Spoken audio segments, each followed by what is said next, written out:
My Uncle David always used to flick the edge of his glass with his fingernail when he was about to say something cruel.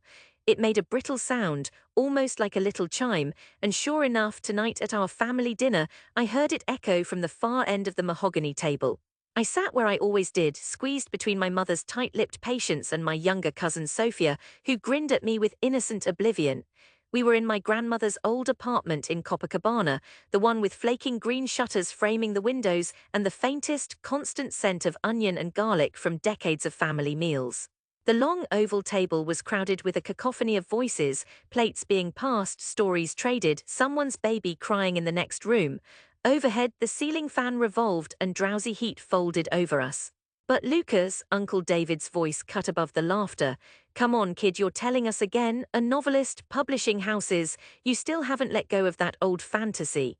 My fingers tightened on my fork, my childhood reflex of shrinking sinking in.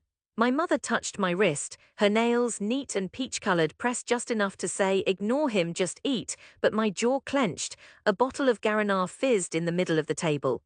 My Aunt Teresa, holding a spoonful of arroz dos frozen awkwardly above her lips, was already smiling like my answer would provide the night's amusement. I tried to temper my tone, not to spill emotion in front of all of them. "I just want to write books, that's all, good ones that people might care about. I've sent things out to magazines and—" My cousin Flavio scoffed, mouth full of picanha fat. "Magazines, like O Globo, Lucas, that's a pipe dream, man. Everybody here tries to find proper jobs, you know. Why the hell don't you teach like everyone else?" "Writing is a job," I started. Uncle David leaned back, his shirt sticking to his belly, exposing an expanse of grey chest hair. "No, it's a delusion. This family can't afford more dreamers. Your father worked himself to the grave trying to keep you lot afloat, and now you want to starve for art." His words tumbled down the table, the kind that crawled beneath my skin and made the small hairs flare up.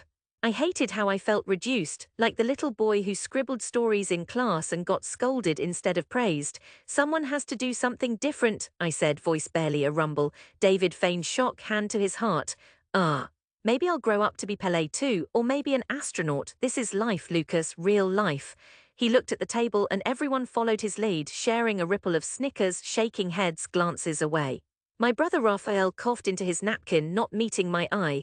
Mom kept her hand on mine, gentle, but I realized with a sharp twist, not defending me. She wanted peace, wanted me pliant safe. I sucked in the humid air, tasted the fury and shame on my tongue. "You all think I won't make it," I said, voice steady now, coldly calm. "But I will, someday you'll see." Hush then." Sophia blinked at me, chicken bones forgotten between her fingers. Uncle David barked an ugly laugh and Flavio mimicked a trumpet sound, "Tada." "Well," Aunt Teresa said, tilting her spoon, "don't say we didn't warn you." I excused myself before dessert, picked up my backpack and slipped out into the Rio night. The Avenida Atlantica was bright with street lamps and the lingering heat from the pavement. I swallowed hard, tasted the sea on the breeze, and told myself I wouldn't cry. I stared out at the vast dark water until the sting in my eyes dried up. I moved into a room above a pastelaria in Lapa. The landlord, Dona Indira, let me pay rent late if I washed dishes in her cafe. I lived cheaply, more feijoa and rice, less meat, the occasional sweet coffee if a story got accepted at a webzine. I wrote longhand in spiral notebooks, then typed every word on a battered laptop, praying it wouldn't die. I taught English at a language school mornings and transcribed audio files at night.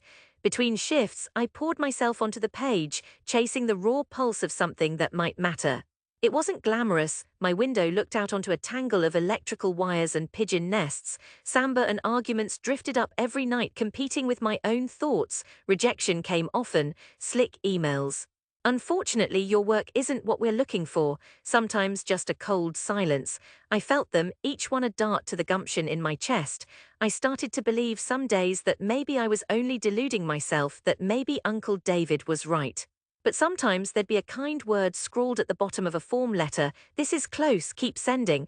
And once a real yes. My first story got printed in an indie zine distributed in Ipanema, circulation tinier than a local band's fan club. I scraped together enough money to buy a spare copy and carried it as if it were treasure. No one in my family knew. Nights, I'd walk down to the Arcos de Lapa, listening to the buskers, feeling the city's pulse. I watched faces, strangers, lovers, old men clutching lottery tickets. I felt at once part of something too big to control and so achingly small, I wrote more stories, poems, fragments. Always the voices in my head, the mocking laughs, the warnings, threatened to derail me. I went home for holidays, but only briefly. I'd sit at the family table, listen to their stories about normal work, children's milestones, cars, and home repairs. No one asked about my writing, my life seemed invisible, something they'd all agreed to politely ignore unless prodded. Mom asked only, "Are you eating enough?" Her tenderness was a weary shell, waiting for the world to cave in on me. I kept writing. 7 years like that. My first novel, Dentro de Chuva, was rejected by almost every publisher in Brazil. I put it aside, started another, Tabula Rasa, better, stronger. I wrote it while I was sick, feverish, in bed with the flu, hallucinating lines. When I reread it, my hands shook. I sent it off, knowing I had nothing to lose. Months passed. Another world had almost begun to bloom in me. The one where I quit and submitted finally to being ordinary. Then the call came, a small house in Sao Paulo. They loved the manuscript. The editor, Vera, spoke with a breathless, laughing excitement I didn't recognize. I'd never heard it for my work ever. The book would be printed, they would design a cover and schedule signings. It felt disorienting, unreal, a fever dream. I held the printed book in both hands when it arrived, a real thing, a weight in my palm. The cover was midnight blue, the letters glimmered faintly. Dona Indira cried when I showed her. She put the book in the pastry shop window next to the Brigadeiros. Customers asked for autographs while they ate cheese buns. It sold a few hundred copies at first, then 1,000. A critic in Rio wrote, "A new, deeply Brazilian voice, both tough and tender." My world expanded in quiet inches, not grand fanfares. Still, I didn't go home and parade it, not at first. I wanted to build something solid, not just flaunt a paperback and fade. I wrote another novel, As Ondas. This one was bigger, harder, brutally honest about loneliness, lust, dreaming, and defeat. I folded what my family had done to me into its pages. It was shortlisted for a national award. The publisher sent me on a book tour, Nitri Porto Alegre, then finally, unmistakably, Rio. One afternoon in June, my phone rang. "Mom, Lucas, they called from the Globo. They want to interview you. Is it really true?" Her voice wore disbelief, as if the whole city might be playing a trick.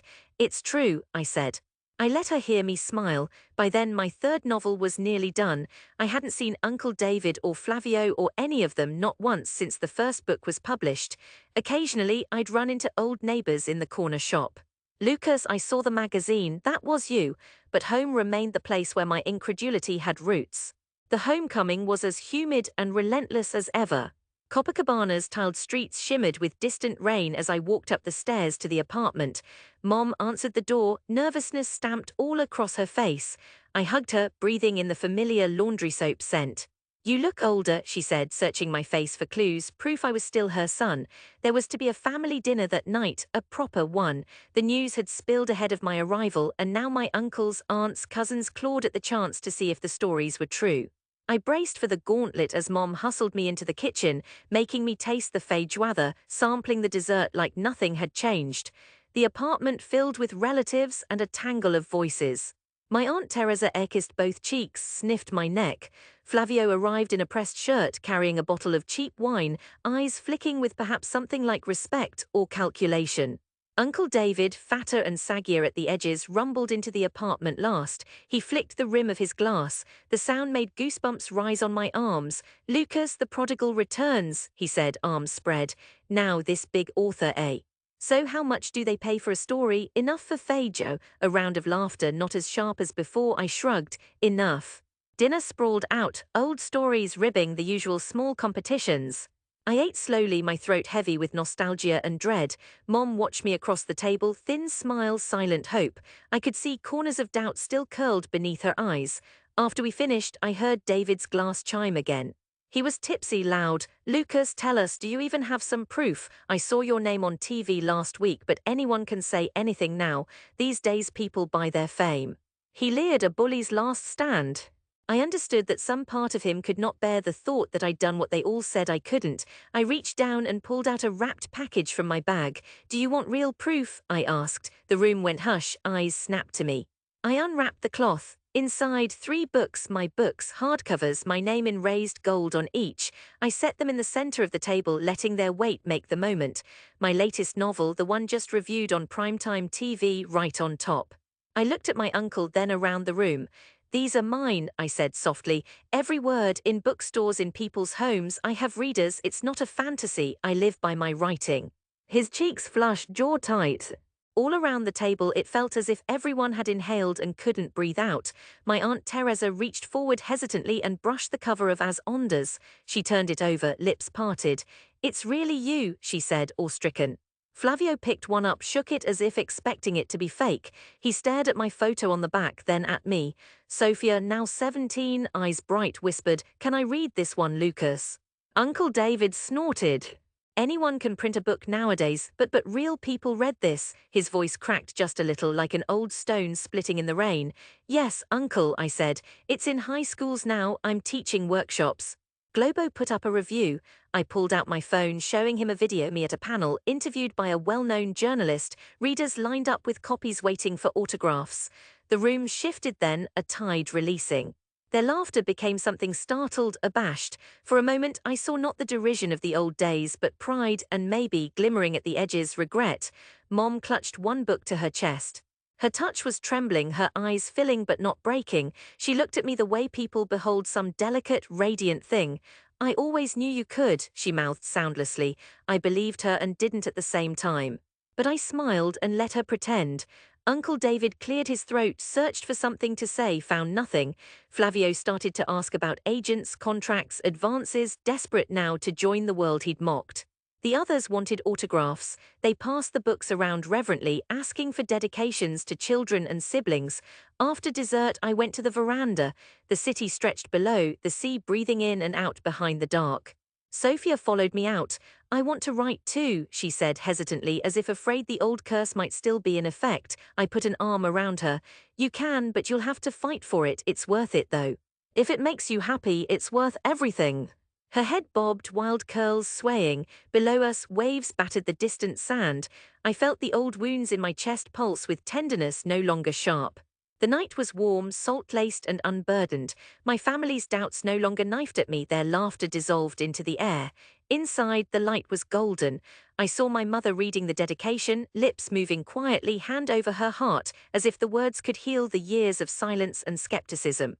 I turned my face to the city, to home, and let myself be filled with a soft, steely joy. Finally, I belonged to myself, to them, to every story I'd lived and written. There was nothing left to prove. Just the work and the love and the bright unfolding future.